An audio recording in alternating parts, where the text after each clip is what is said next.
Welcome back. The SEC spotlight is shining bright this week. Number 5, Ole Miss hits the road to face number 9, Georgia, at Sanford Stadium. Yeah, it's a huge game. Big stakes. Ole Miss, high-powered offense versus Georgia's elite defense. Revenge factor playing in from last year. Obviously, you're talking about SEC standings, potential playoff implications. There's a lot on the line here. Yes, and to continue the conversation about Ole Miss, you can't talk about them without having this guy in the conversation. He is the host of the Locked On Ole Miss podcast, which you can catch on the 24 Plus app, YouTube, and wherever you get your podcasts. Once again, welcome to the program. You know I got to get it fired up, Ruben. Mr. Stephen Willis, let's get the clap going. Snap, count, bang. This guy. There we go. That is awesome. That is awesome. I'm starting to get really on board with that, actually, by the way. With this one snap. All right, let's talk, Stephen. Let's get into it. First of all, huge game coming up, but we got to talk a little bit about is it fair to say less than stellar performance against Washington State? I told y'all. A less than stellar performance? I told y'all. Just a little bit. Talk a little bit about the kind of the mood after that, because Coach Kiffin was not happy. Yeah. Listen, we heard before the Washington State game when the bye week was there that he's like, hey, we spent 2 days on Georgia this week. And I tend to look at coach speak like kind of U.S. military secrets.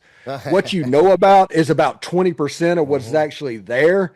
So I do not know. If you told me right now they did not service team or anything Washington State and they just wanted to Jimmy's and Joe's this, I would probably believe you, because the performance Ole Miss put out on the field was not good at all.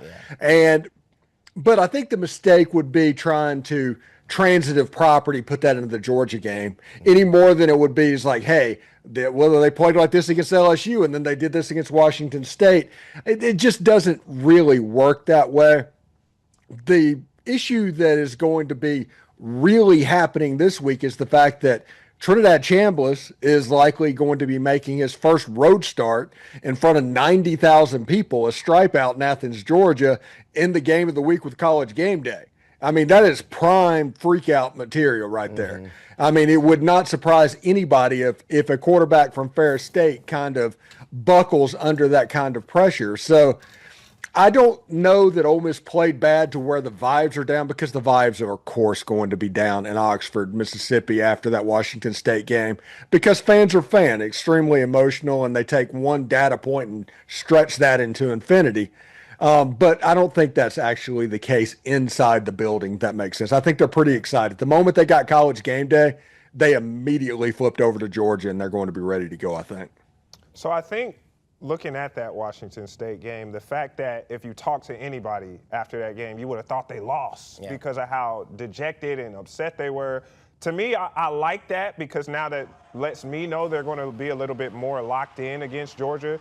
So when we look at the game plan, Stephen, how should Ole Miss attack Georgia's top defense? Well, I think you need to run it directly at him. I had Gary Patterson, the former TCU head coach, on my podcast yesterday, and he mentioned the run game. You can't do any of those slow developing run plays, counters, trying to run off tackle. It has to be very direct at this Kirby Smart, Nick Saban system. So you're not going to see like counters and very slow stuff. It's going to be quick hitting inside zone plays with very little pulling. That is going to have to be the run game. Kejuan Lacey is going to have to run the ball enough to where Kirby's defense respects it, so that Trinidad Chambliss can throw the ball, because here's the thing about the Georgia defense. They don't particularly get after the quarterback. They gave up 40 points against Tennessee, throwing the ball downfield, where Tennessee just kind of victimized them on deep passes over and over again. But Ole Miss kind of has to earn the right to be able to do that. And by doing that, they're going to run the ball with Kejuan Lacey and at least make them respect that. If that can happen, this has a chance to be a shootout level game, in my opinion. It could look a little bit like the Tennessee game if Georgia gets their running game going. But this is a weird game, because I can see like any of three outcomes. Either Ole Miss wins 31-10, or Georgia wins 31-10, or it's a 24-21 nail biter. It could go any way, honestly. Well, I think we just referenced the fact that Ole Miss didn't play great against Washington State. You could say the same about Georgia, and their performance against Auburn. Not a stellar performance against a team who we all know has not been playing great SEC football here lately. So what do you think Ole Miss saw in that Georgia game? Because, I mean, that Auburn game that's maybe gave them some insight of things that they could use against them, because their talent level is going to be up there. I think they saw some schematic things that works against their defense. I think you're going to see some jet sweeps and things like that. Real quick hitting, you're going to see some quarterback powers. Trinidad Chambliss is going to be asked to carry the ball 20-plus times this game, in my opinion. All of that stuff in the first half, I think Lane Kiffin just made the mental note, like the meme of Ryan from The Office talking about, yep, check that off. Yeah. And you just look at what you do in that running game. Now, in the second half, whenever Kirby and everybody adjust to it, you have to have a plan B. This is one of those, I call them a 2-game plan games, because Georgia is so good at adjusting. You actually need a second game plan of how to attack on top of the first one, because once they adjust to that first one, you need to be able to go somewhere so you don't look like Auburn did in the second half. And I mean, even Alabama was shut out in the second half of their game with Georgia. So I think this is a 2-game plan type of game. I do think with the addition of Trinidad Chambliss, you have a better running threat than either of those teams had. And that's going to help the Ole Miss offense. That's going to help Kejuan Lacey. And if you can do it just right, it could cause a good bit of trouble in that Georgia defense. So, you know, we talk a lot about Trinidad Chambliss. I'm not going to make no qualms. He has become my favorite college football player this season. You know, I spew propaganda about him on this program. Yes, you do. But you know what they say. You know, you're only as good as how you can play on the road. And everything we've seen of him so far has been at home in Oxford. So he has to prove that his show can travel. Like what we said, this is his first big SEC road test. How do you think he'll handle that? Honestly, he didn't mess up horribly against Arkansas. We thought that might have been a bridge too far after coming from D2. Against LSU, which is potentially the best defense in the country, he didn't freak out then. So I don't know if there's any reason to think that he would freak out just because there's a little bit of crowd noise to go with the Georgia defense. This is the highest level that he's gotten to, but if he's made it this far, I don't know that he is going to stumble in the future. Now, the thing that I'm concerned about is Ole Miss stopping the Georgia running game. You know, that I think is the bigger question in the game, is if Ole Miss can avoid those explosive plays that even Washington State, who has trouble running the football, got against Ole Miss. That's a bigger question to me than whether or not Trinidad Chambliss can get there. Listen, the first play of the game, literally the first play of the game, I would jet motion across, fake the handoff, and let him run and get hit. At that very first play. Just like you're in the game, we're ready to go. And then after that, call a screen pass or something easy, throwing the ball, and he's in the game at that point. The worst thing that can happen for this, for Trinidad Chambliss, would be if for some reason Lane Kiffin doesn't take the ball after winning the first snap, to where you just have to think about it for 5 or 10 minutes of game time once the game begins. I would get out there, let him get a hit, let him throw a pass, and let's go. That's the way I would attack it, as opposed to, you know, hey, let's just let Georgia's quarterback hand the ball off to the running back to where they're just death marching down there, because this Kirby Smart offense is very much like the old Nick Saban offenses from like 2011, 2012, before the offense got all happy. They're perfectly fine with running the ball down your throat. They will death march you all single day game long. And it's up to Pete Golding to get that stop, because if you let it go 2nd and 6, 3rd and 2, first down, 2nd and 6, 3rd and 2, first down, they're going to beat you. Yeah, that's going to be a long day. So you're saying that Trinidad Chambliss needs to do his best Willie Beeman impression from Any Given Sunday, going out there and, you know, throw up one time, let it out, and then get ready to play. Let's talk a little bit about the coaching. You know, we talk a lot about the players and a lot about the schemes, but let's talk a little bit about the coaching. Lane Kiffin seems to have, you know, in my opinion, turned a corner and is being really recognized as seen as one of those elite level coaches in college football now, in my opinion, because people are they're not surprised when Ole Miss is winning these games. They're almost they're expecting it, you know. And I think he's just really changed. Just what's your opinion on Coach Kiffin and his growth over the years? Do you think it's also partially because of the documentary? No, I think he was already heading that direction. Yeah. In the last 5 years, Ole Miss is 7th nationally in wins. That's a lot. In the last 5 years. Yeah. It's a long time. That's doing a lot for his reputation. Now, the thing that we're seeing right now, like 2024, they were still playing the analytics game to where go for it and all of the stuff that was really fun when you were a 5-5 team or you were just starting out. But it wasn't quite as funny whenever you end up losing a game to Kentucky or something like that. This year, I guess it started with the Georgia game where he completely played it like Nick Saban as far as in game. We're going to take the field goal. We're going to do all of that. And you're not going to beat us because we're the favorite in this game and we're going to act like it. This season, with the exception of Washington State, they fell into the trap a little bit at the beginning of the Washington State game. Lane Kiffin didn't go for it. He doesn't do anything. He has a kicker that's one of the best in the country. He has a punter that's absolutely fantastic.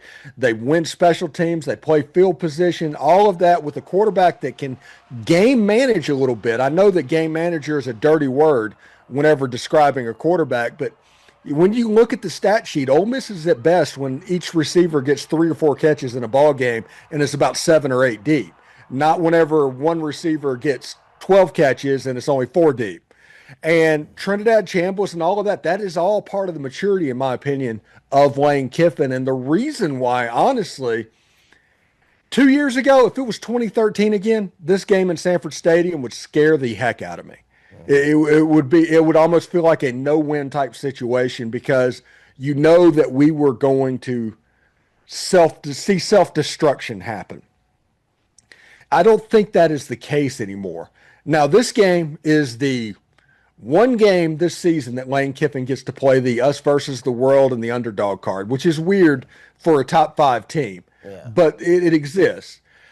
And I am curious to see if that affects play calling or anything like that because Ole Miss has the talent to compete on the field. They have everything.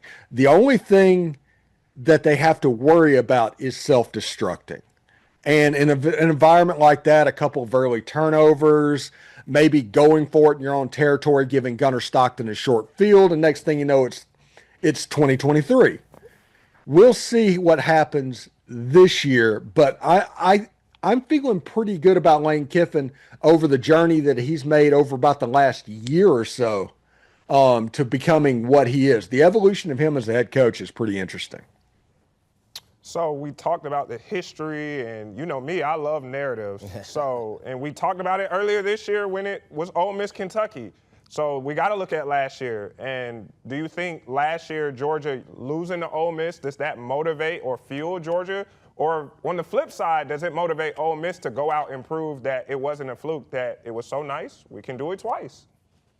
You know, that game, I think it helps Ole Miss because it proves that you can do it. Everybody's going to walk over there with the knowledge that they can beat these guys. That game was almost similar to Ole Miss beating Alabama in 2014. Well, what happened in 2015? They went into Tuscaloosa and did it again. So I do think that helps Ole Miss that way.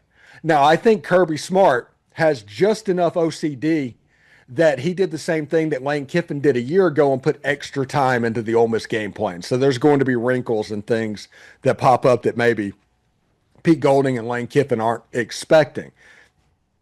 This is a fun game. It went to game day and all of that, and everybody's wondering about it. But I don't think it gets the credibility of a game because Ole Miss is in it. If it was Georgia and LSU, this would be looked at totally different than Georgia and Ole Miss. And I think people are going to be surprised at the competitiveness of this ball game and the warlike going back and forth that you're going to see. I like I said earlier, if it was 31-10 either way or 24-21, none of those outcomes surprise me. But the one I'm expecting is the 24-21. Yeah. important to mention that game will be seen right here on ABC 24 and a part of our SEC on ABC coverage at 2:30 kickoff. It's massive. Let's give the people the information on where they can tune in to Mr. Stephen Willis if they want more of this Ole Miss information. Absolutely. Like we always said, you can catch Stephen on the Locked On Ole Miss podcast on the 24 Plus app, YouTube, and wherever you listen to your podcast. Stephen, you working on anything particular for us? Getting ready for basketball season. This year during basketball, I don't care if we're playing St. Mary's or whoever the game is, we are going to be live doing a reaction show immediately after that. We're going to expand our coverage to do a little bit like that. But it should be a lot of fun. But hopefully, hey, Ole Miss is still playing football well into January. If that happens, we'll be all right. So, Stephen, just kind of remind me, when is Ole Miss basketball's first game? What date does that fall on? November 2nd. They play against, I think, Louisiana Monroe on November 2nd. Their super secret scrimmage is coming up pretty close. So they're about to get into exhibition season and all of that as well. So we'll see how it looks. Chris Beard had media days in Birmingham yesterday. Those guys are in the middle of the league in the last four in type thing. I'm telling you, Ilias Camerdine, the guy from France that came over, has a chance to be a really special player. And Chris Beard has a better team than people are willing to give him credit for right now. So I'm glad because November 2nd, that's the day before my birthday. We'll stay on top of that. Stephen, again, appreciate your time. We'll let you get out here and get back to whatever it is you do during the day when it's not talking to us. Have a great rest of your day, brother. All right, you too. Take care.